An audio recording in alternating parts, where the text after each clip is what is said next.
Singing, don't worry about a thing. Every little thing is gonna be alright. It's already alright. Let's take some breaths. Let's get settled. I think this might be a little bit of a long one. I have quite a few topics written down for some videos. However, this one I think might be very beneficial and positive and upbeat, and I think we can use some of that these days. So I have decided to start, so with my son, who I homeschool, as you all know if you've been watching along, I have started teaching him commerce and business and trust law, trusts in general. And with him, of course, I'm starting from a perspective the best I can from like a child, right? And if we're being honest, like if I'm learning Spanish or if I'm learning engineering or if I'm learning counting, whatever it is, if I've never seen it or done it or been introduced to it, then theoretically, like the best way to learn a language is forget the language you know and learn from as if you were an infant learning your own language, quote unquote, let's say Spanish, for the first time, or English, whatever. So I have been having to break down, or choosing to break down, because I would like him to comprehend this stuff. And he listens to my consultations and he gets some of it. He's listened to some of it. He hears some of it, might not get it. And so because he started asking some questions and being curious, and sometimes shares with me the worries of when he gets older and has kids, like he sure hopes I'm around, and because it's a lot to learn and a lot to know, and because I recently transferred my car finally into a trust, and was able to do some things with my certain paperwork where all of my stuff is there. I don't have a residential permanent address per se. Well, I do, just not like most of you, which is what a lot of people don't realize is your residential permanent address is not a number and a street. That is your mailbox, and you do not live inside your mailbox. And when you use that with the ZIP zone improvement plan, that's what ZIP is.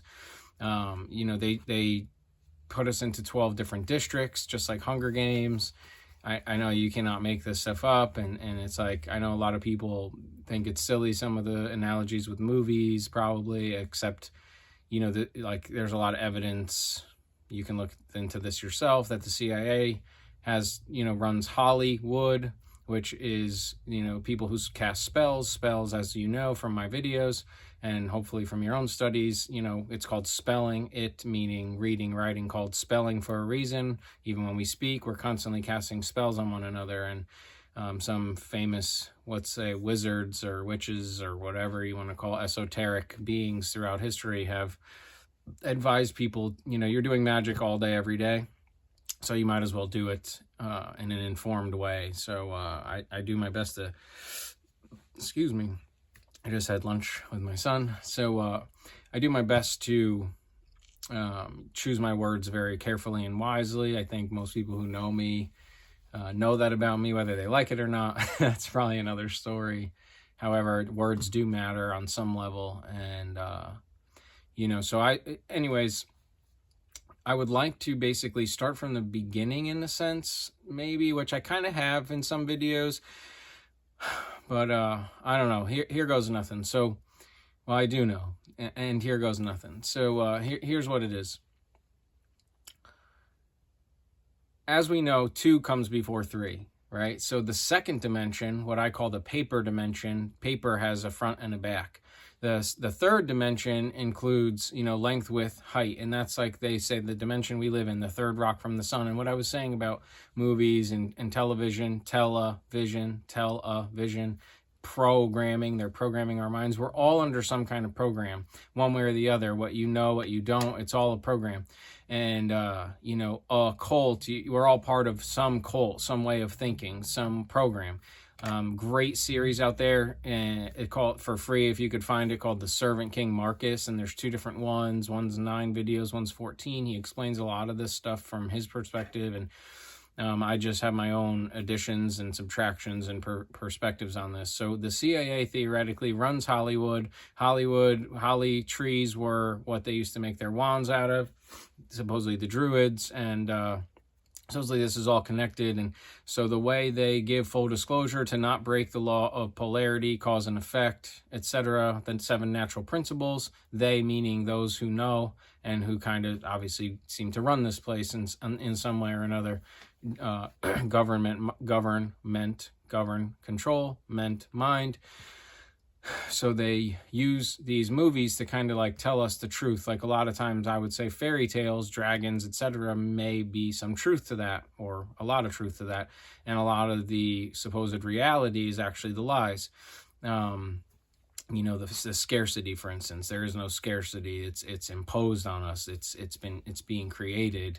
Like when they back in the 1800s, when or whatever it was, when they were at war with the Native Americans, the Indians, the tribes, they killed a bunch of the buffalo because that was their main food source in order to make them more under control and more dependent on the government to feed them. So then you do what they say. And so this is, again, the art of war goes back ad infinitum probably to the beginning of our time, of men and women living this way. So unfortunately, that's the case, and we can accept it and deal with reality and live in power, or we can avoid it with like ostriches with our head in the sand, and it's all still happening regardless, and we get wiped out either way. So why not live in power and choose to know magic and know spelling and know how to operate here as a lowercase g God, as a representative of God, as it says in Genesis 1. We were made in the image and likeness of God, representatives of God, of the God, of our Father. Christ is our brother within, and that God energy that we all have in us, the divine spark, as it were. So, yes, we have ego. Yes, we have our own being. However, at the very heart of everything, we are love, authenticity. We are actually pure consciousness, which, logos, God. And if you don't know what I'm talking about, again, either watch some of my older videos or get back into your own studies. So that all being said, a lot of stuff is revealed in movies, and I just think that you might want to look at them in a different perspective. I'm definitely somebody who likes to watch movies, except I'm watching them through a different lens probably than a lot of people do. Not everyone, quite a few though. It's not necessarily just for entertainment. It is a form of study. Okay, so that being said, I'm going to start with how I started with my son, and that is in the second dimension, and why the paper game is so important, and how a gentle man uses the pen. The pen is mightier than the sword, right? So back in the day, they used to be able to hunt aboriginals as if they were animals, and what separates us from the animals isn't emotion, isn't consciousness, is the fact that we can read and write. And that's why a lot of the certain groups look at certain other groups as goyim, as animals, not coherent, not able to express themselves in writing and reading, and very clearly know definitions, and make sure they have a definition section in when they write different papers or articles, etc., affidavits, and so on. Affidavit meaning some statement of truth that you have created that is notarized by a notary. And that is the first judge, in a sense, of your case that you're building. And I may be bouncing around a bit. However, I intend to keep this as a little bit of a series to, I don't know. We'll see how long this goes. Hopefully I'll know to stop and break it up. So a lot of this it's a lot of information. So you start with the second dimension, and you become the author of your story. You read and write as a noble man, as a gentle man. And if you want to have skin, which a lot of old paper was either literal skin of a animal or was the skin of a tree, papyrus, etc. And so if you want to have skin in the game, you need to read and write your way into the game. Hence, the application for the birth certificate is the first thing we touch generally, and it's a piece of paper with the bottom of our foot, our soul print. So our soul is pledged on the application, our body is pledged as surety for that account, and then we are given a birth certificate, which is a business that we can run in the game. Because a lot of us don't know this game, at least esoterically, and how this all works. Most people don't even understand how business works. Even people who run businesses, I'm constantly flabbergasted and astonished by the lack of knowledge, and they just follow common practice and follow the advice of those who don't have their best interests and haven't even read the laws themselves. And most people seem to just, keep following common practice and taking the advice of somebody else in the game who definitely stands to benefit off their ignorance. So it's like, if we were to choose to play Monopoly together, I hold the deed in hand on paper to this property, that property, and you trusted me to read the rules of the game and to be honorable and tell you the rules how I see them, and trust me not to tell you them in a way that's going to benefit me from, to win the game. And so you got to understand that there's a lot of people out there. Well, you can choose to understand. You don't have to do anything. That there's a lot of people out there that stand to gain. And they're there they can't save the world, and they don't pretend they're here to save the world. They are here to take care of themselves, and a lot of times their children's children, their families, and your ignorance isn't their fault. And especially when they set up the public school system, although it's not the greatest, it does teach you how to read and write.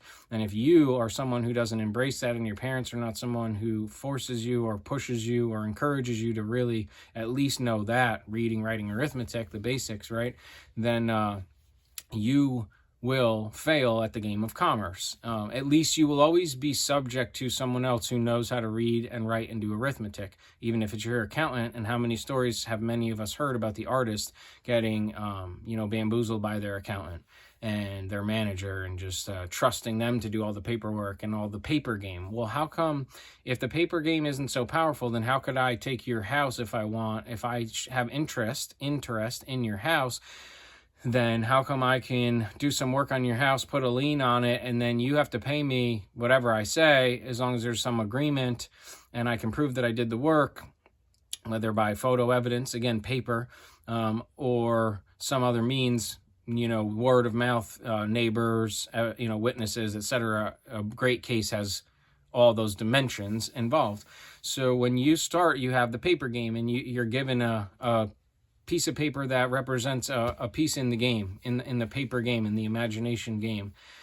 And the reason why it's so important to know how to read and write is because I can say all kinds of things, and if I'm not being recorded, whether by paper or by this instrument, which again is back and front, is two-dimensional, is not three-dimensional. When you're watching this, you don't see the length, width, and height together. You're seeing me on a screen, right? So again, second dimension, I'm being recorded, and now there's evidence of what I said, and you can replay that for me. And when we both sign this agreement that we came to terms on, there's no saying, well, I didn't say that, or I didn't agree to that, or whatever. Now, is there always a way to lawyer out of that and, figure out a way to say, oh, well, I didn't understand, or I didn't comprehend? And yes, absolutely, which is why also it's important to strengthen your case by having witnesses, and everything was stated clearly, and we recorded it, and here's your voice. And so the stronger your case means the more evidence. It's not what you know, it's what you can prove. And so if you really don't want the government, the state involved in your stuff, in your, the titles you hold to different assets, be it a house, you hold title, be it a car, you hold title. And actually the state holds title, or the mortgage company holds title, or the loan company holds title, and they release the title, a copy of the title, a certified copy, to you, so you are an equitable title holder. And it's all paper. You have to understand, like, even if you want to go buy something like, say, a firearm in your state, you have to go and talk to the paperwork people. They're going to go through the computer. They're not making the decision. The computer is. You go to, you get pulled over. They take your card. It's not an ID. Identity means sameness of being.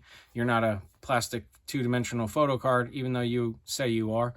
You're not a name. You are not a piece of paper. And so they take that and they go look in their log of paperwork through their computer, and they decide how to handle this. So you can be put on, that could come up where it says do not detain, very important person, by doing your passport process a certain way. Again, paper. You want to get free? It's by writing your way to freedom. It's by being the author of your story, by telling your own narrative, by becoming the narrator through the paper game of your story. So that's where trust comes in. Trust is the highest law of the land. It's when you have risen to the level and frequency of a representative, a son, a child, an offspring, a progeny of the Most High, of God, of the Creator. You know your true birthright, your true truly who you are. Yet you are not this body, this skin sack, this meat sack, this dust. Dust this is, and dust it shall return. However, you are not dust. You are living soul, living spirit, energy within this body that enlivens and makes it alive. And it is a mask in itself that you're looking at right now, is a mask of my true self. At the heart, my true self is pure consciousness, is the soul. And in the beginning was the Word, and the Word was with God, and the Word was God. And that's in John. In the New Testament, in Genesis, in the beginning was the Word.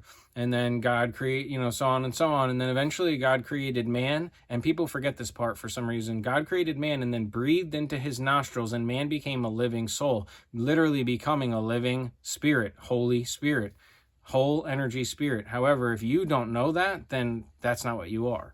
And it's all, you have the right to self-determination. And the way to do that, to put your brothers and sisters on notice, like I said to my son, if you're in a classroom and you want to play with the truck and you just go and take the truck, and then somebody else wants to play with the truck and they start playing with it, where's the evidence that you were playing with it first?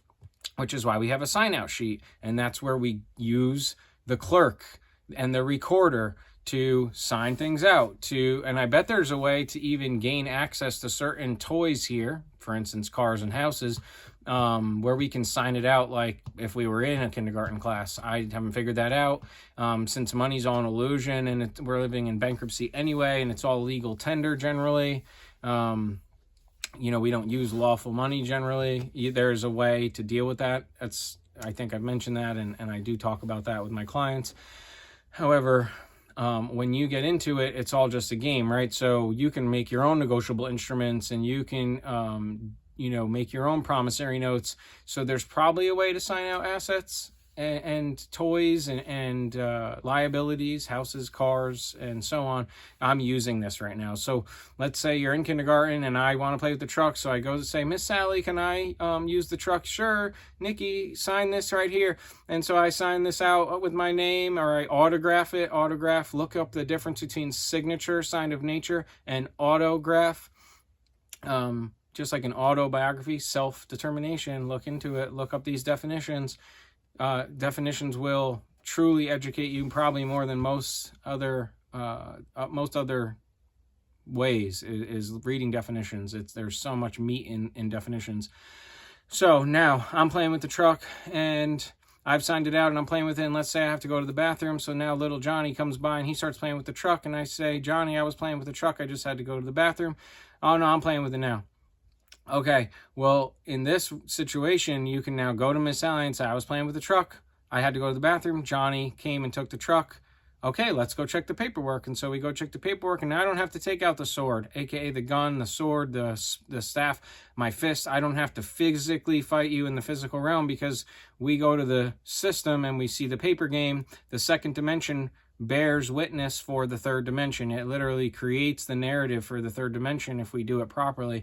And how we will be treated here all is born from the paper game. So now, Miss Sally comes over and says, Johnny, it says right here, here's Nick's name.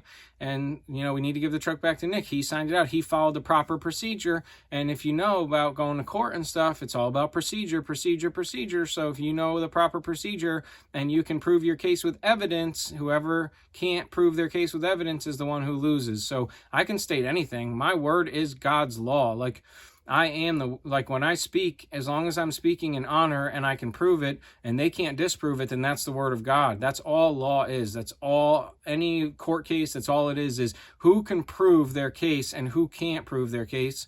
And then that stands as the word of God, which is why case law is so powerful. However, the highest law of the land is celestial law. So celestial law is the law of heaven, the law of air. Bible, law, land, air, water, law, book of law, land, air, water.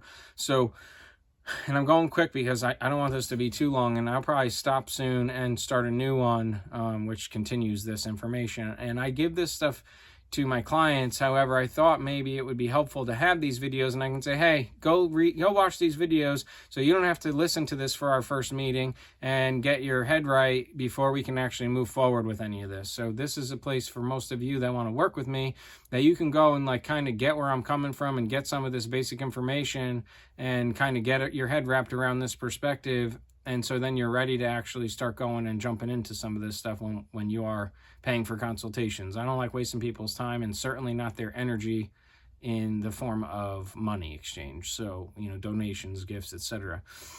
Time is all we have. So I'm giving some that I can record for all of you for free right now. Well, not free to me, free to you.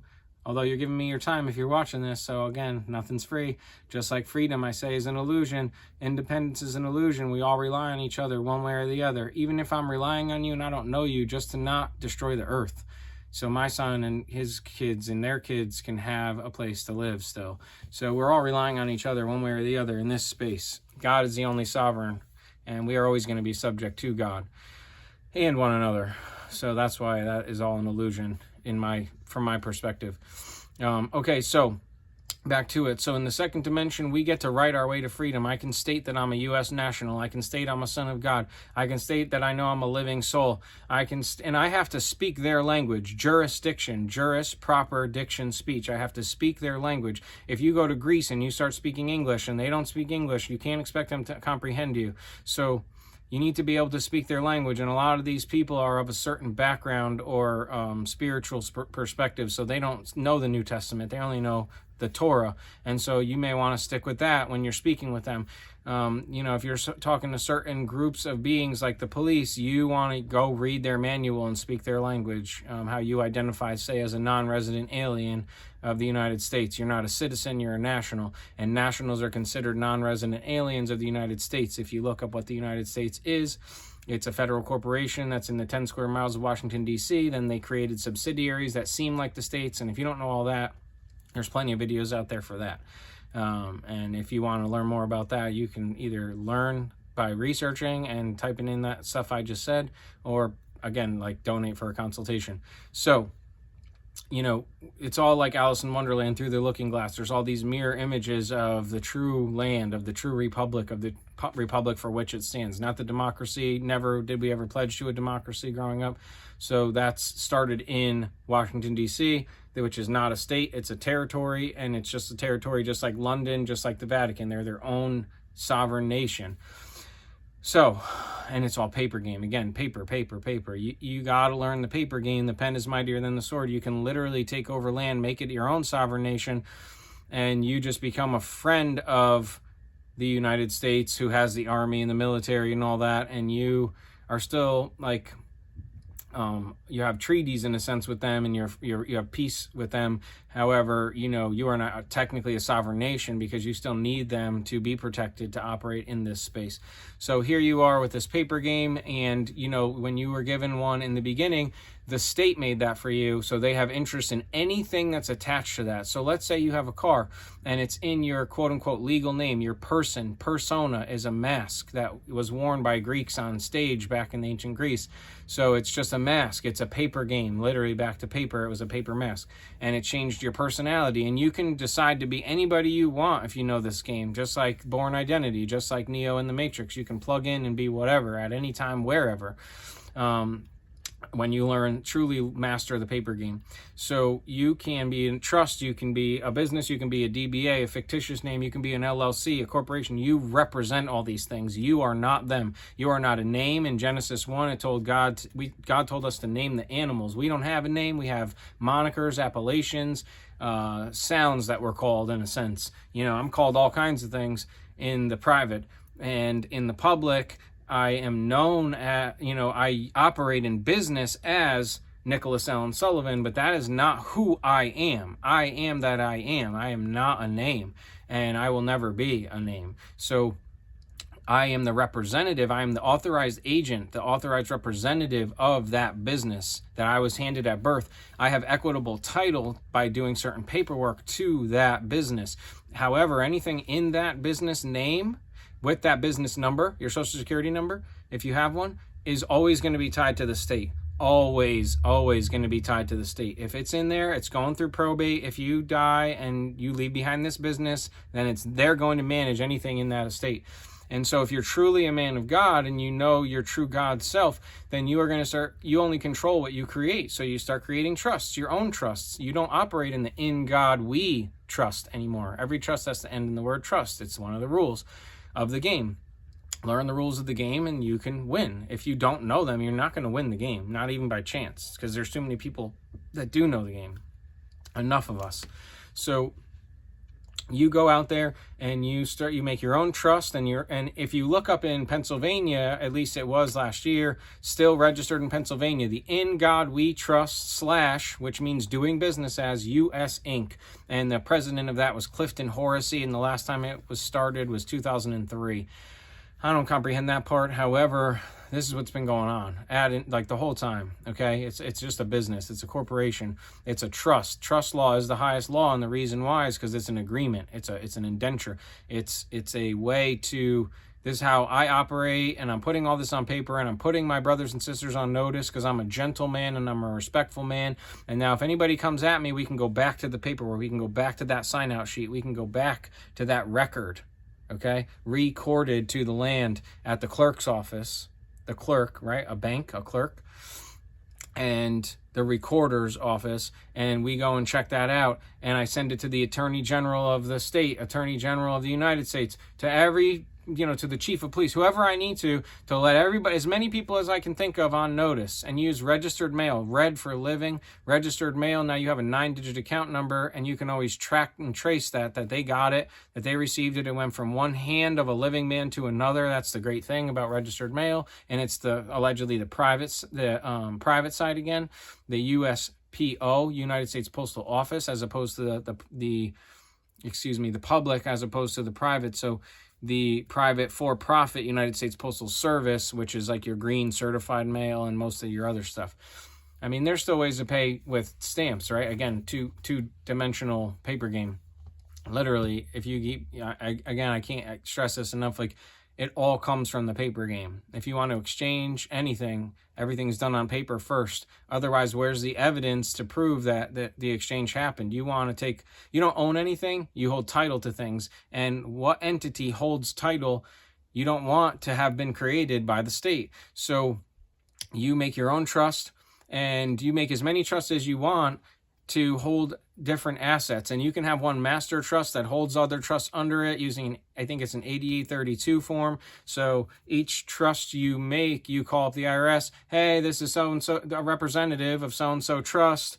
I'm the trustee. We're starting a new trust called the Honda Minivan Trust. And that, I put my minivan in that trust. And, so if something happens to any one of them, all that anybody can ever do is sue for what is held in that trust. And if I do it all properly, I would never operate in commerce with an entity that ever has anything in its name and number. Again, everything's names, numbers, math, right? The matrix. So when you start an LLC, let's say the trust may run the LLC that's run by let's say a ministry for God, and then that's run by the master trust. And so everything is done on paper that you created, and you get to state the rules and regulations for that, except you also may be operating, let's say, in the United States, state called Florida, because I've been there before, or Connecticut or Wyoming or like Missouri, where some of us are now. And so you go and you file with the state, and so then you're agreeing essentially to operate how they do it, right? Or you can run an unincorporated association or unincorporated business structure called the Private Members Association, and you can operate however you want to an extent, as long as you're on private land and you're privately funded. And it's like there's all these, you have to be careful of commingling funds. And however, the fact is the reason why we teach trust, the reason why we teach business, the reason why we teach commerce is that everything is through the paper game, like it or not. It's just the way it is.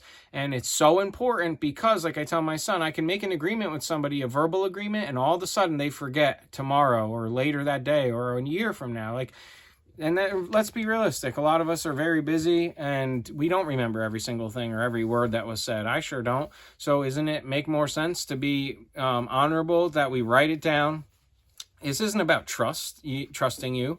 If we trust each other, then we can write things down, sign it. Didn't you agree to this? Here, let's read it together. And we defined things, and so there's no, oh, I didn't get what that meant. No, we defined it together right here. And if you have an ironclad contract generally, or agreement, generally there's a definition section, because we got to be very clear about what we mean, each and every word even sometimes. So that, if some kind of issue comes up from one party or another, we can bring forth this contract. The reason why we have meetings let's say every quarter or every half a year or once a year, depending on the business structure, is because, we get to renegotiate terms. And if things aren't working, we can renegotiate. If certain parties are not happy, we can renegotiate. It can be brought out. There can be a motion. And then you either agree to table it because you still haven't come to an agreement. And that's the parliamentary procedure. That's how we remain gentlemen, noble men and women. Okay? When I say man, I mean woman. When I say woman, I mean man. And that ain't some woke nonsense. It's literally just, when I speak about one or the other, man is within woman, right? So that is what I mean by that. So, create your own entities, learn about trust, learn about a jurisdiction called trust and equity, because there is no higher entity than a trust on paper. And so those are basically contracts and agreements and stating my way of life and authoring my story and having fee schedules and bylaws. And then when I put it on notice with my brothers and sisters, then they are agreeing in a sense to abide by that, to respect that, to know that I know the game just like they know the game. And so now nobody's above anybody. We come in equity, we come in equality, we come in one trust to another. That's how, the United States, the In God We Trust, has statutes, codes. That's what happens. The law is always the law. It's immutable. The 7 natural principles of law, they're immutable. You can't escape polarity. You can't escape in this space duality. You can't escape cause and effect. You can't escape magnetism. You can't escape those 7 natural principles. Look them up. I've repeated it several times. So, this is what I'm explaining to my son about why the paper game's so important, why contracts are so important, how they cover not only our butt, but our friend's butt. That's us being a good man, a good woman, a good friend, a good brother, a good sister, is, being willing to create and sign contracts, clear, concise, defined contracts and agreements, so we don't have to fight about this. We don't have to argue about who said what, he said, she said, this said, that said. Nope, let's look at the contract. It's helped me many, many times in my life. Even if you have people on your land, it could be your own family. You may want to create some kind of contract, like it or not. This is just about operating as a noble man, as a gentleman, as someone who is educated, who is informed, who lives in honor. And this isn't, I don't trust your word. This is, people forget things. So let's just sign it. If we don't have a problem, and you don't have any ulterior motive, and neither do I, then boom, let's make this clear. Let's sign this up. Even a relationship agreement like Big Bang, it's like, I respect that he sits there doing all these contracts, because it really is the most honorable way to operate, whether we like it or not. And it is a lot of work, and it's, it's like opposed to being lazy and just saying, oh yeah, I gave my word. Well, do you even remember your word? Do you remember my word? Can you honestly say that? Have you been drinking? Are you on drugs? Even if not, do you remember every single little thing? And that's just, we're accepting that we are fallible, that we are not the God, that we are just men and women, and we are limited in our capacities. And so we write things down. That's why God said in the beginning was the word, and it was written. Okay. And so when we write things, it covers our butt and our and others that are involved in our life, in our contracts, in our agreements. So if you do not want the government involved in your stuff, there is no reason you would ever get a license of any kind, a marriage license, any license. You may want to use some of these things for your benefit. I don't see a marriage license in that way, but like, let's say a driver's license, if you don't want to go through all these loopholes, go through a lot of pushback to, let's say, rent a car because you're somebody who travels a lot, then you get a license, but you fill out the contract a certain way, you autograph it a certain way on the license, you have a certain address on it, and those are stuff that I'm not going to speak about on here.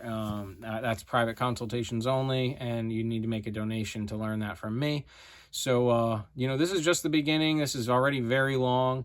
And this is the stuff I'm starting to explain to my son, and what the paper game is, how the second dimension births the third dimension, and how if we're truly operating in honor here and we want to have skin in the game and we want to operate our own pieces and have some say in how they're operated, and we want to protect our assets and the titles we hold, whether it's books or patents or whatever, we want to put them in our own entities that the government did not create.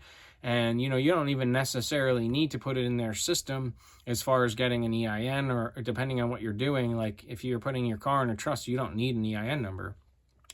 For instance, you may want to go and record that trust at the county, but it is being recorded through the DMV when you go and do that. So there is evidence, and you keep the paperwork. So if anything comes along, you ride around with it. So it's like, yep, here's the trust paperwork, here you go. And, at that point, you're now operating as another higher level of being, and you're starting to finally show that you have some comprehension of what's really going on here, who you really are, what you really are, and how this all really works.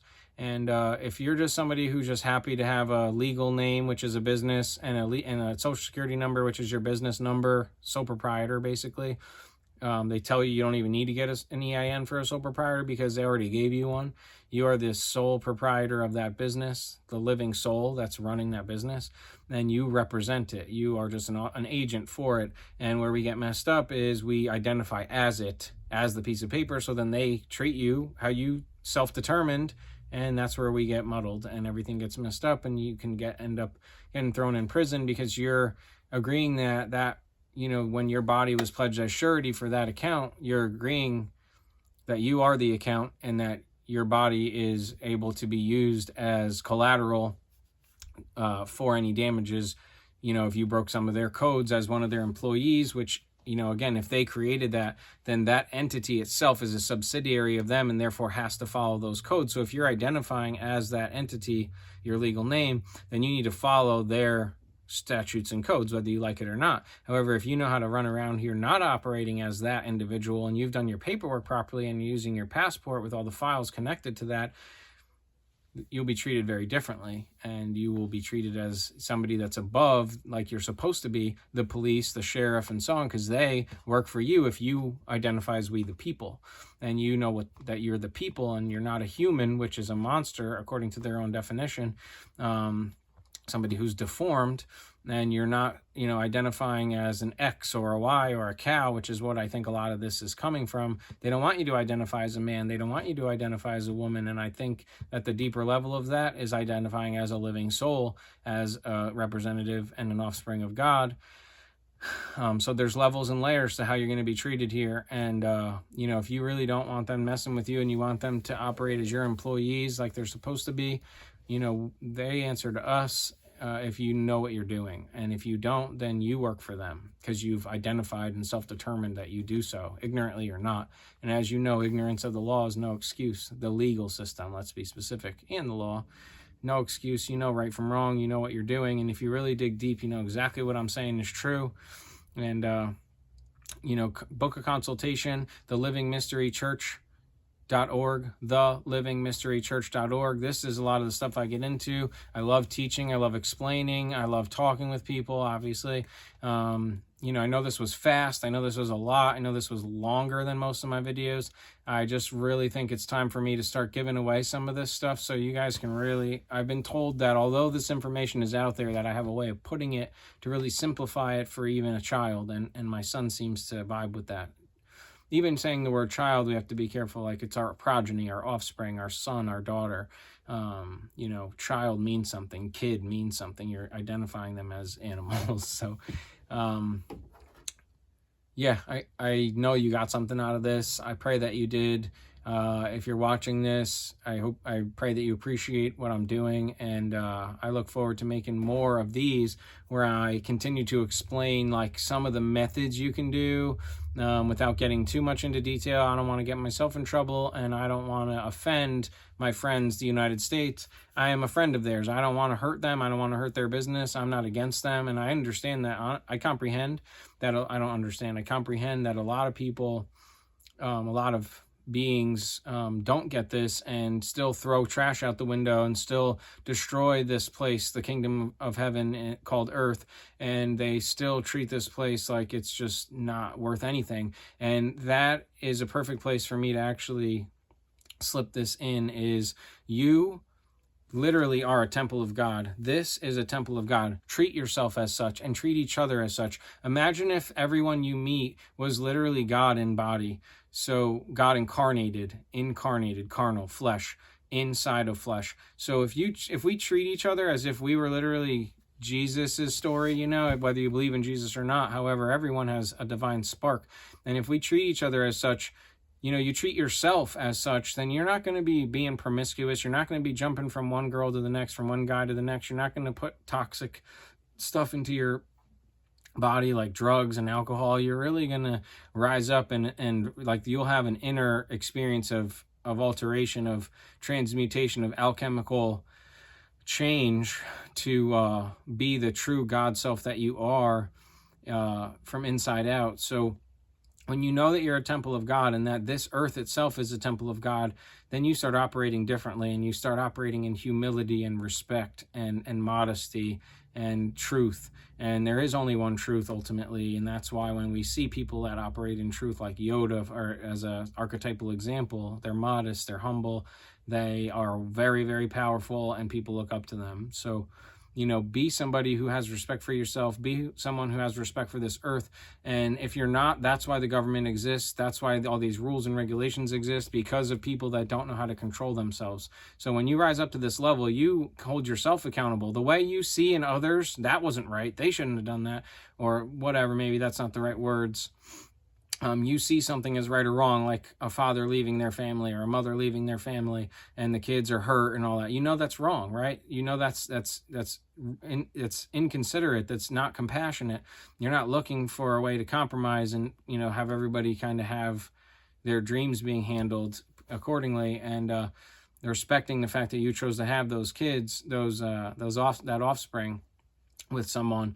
So when you live that way, you start operating in honor, and you are able to see things very differently, and you don't even look at marriage the same way, the holy matrimony, and you know, relationships in general.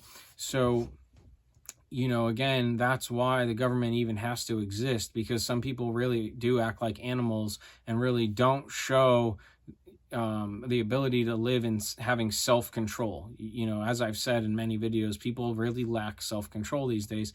And one thing I have always been able to do is, like, if I did something dishonorable, I always like punished myself, even when I was a kid. Like, you know, if I broke a word and my mom caught me, I would put myself in my room, like, yeah, I deserve it. And it would make me feel better that I took the punishment properly, like a man, like a young man at the time.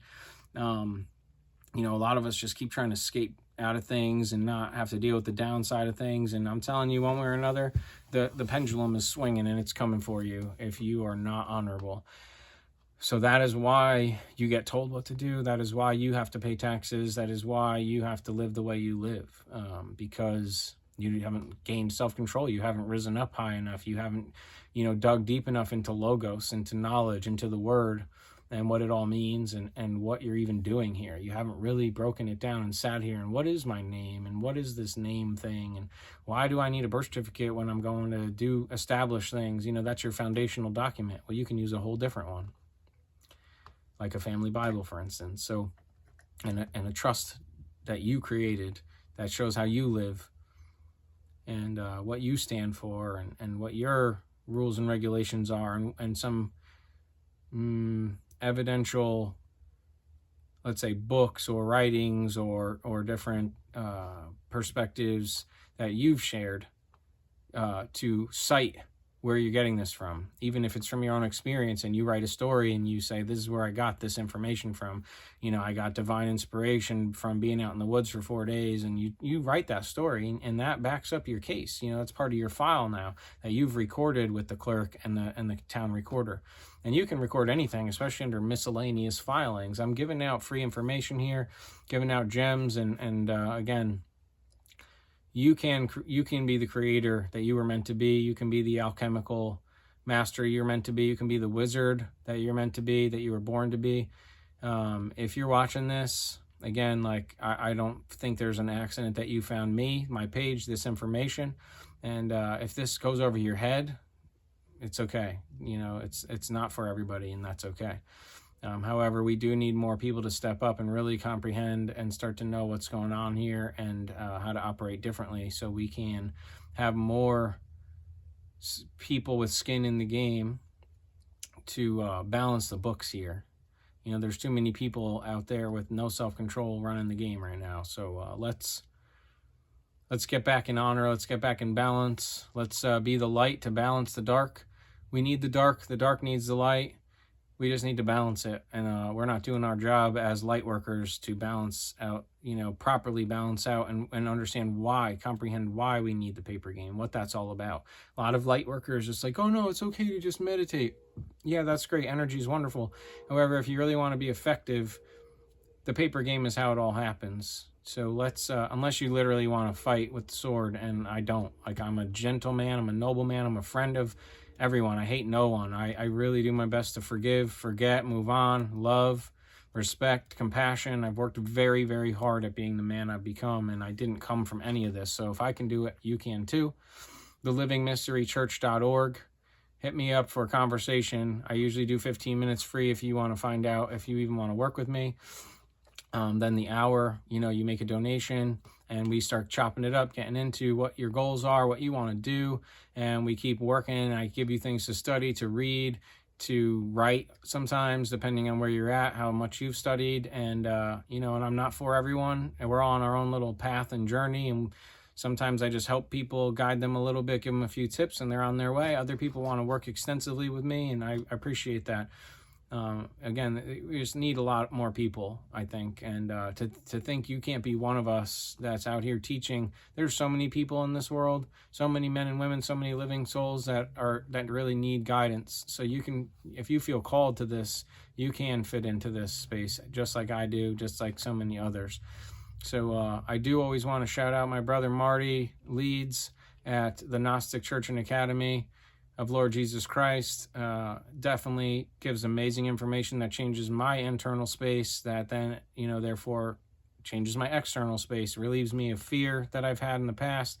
Thou shalt not fear. James Lovett is a huge influence in my life. He makes a lot of free videos. If you want free information, he's the king of that, in my opinion. And there's some others that I'm not really into too much. The more I studied them and got into them, it's just not for me. But there are many others out there. And like I already brought up the Servant King. I think he's really, really great. And really not a lot of people know about him. And I think for somebody like me who's spiritually inclined and spiritually minded, he breaks it down pretty well from that perspective. So I love you all, as you know. I wish you peace. I wish you all the abundance and thriving you could ever imagine in this world. If we've had problems in the past, I forgive you. I love you. I want nothing but all of us to have the best of life. And, you know, part of the best sometimes comes with some pain, and that's okay. When I sit with pain and I can get through it, I'm more powerful than I was prior to that. So don't run from the pain. Don't run from the anguish. Sit through it. Be mindful. Don't let your thoughts take over. Breathe. Keep going. Keep working. You got this. I know you do. I love you. thelivingmysterychurch.org. Peace.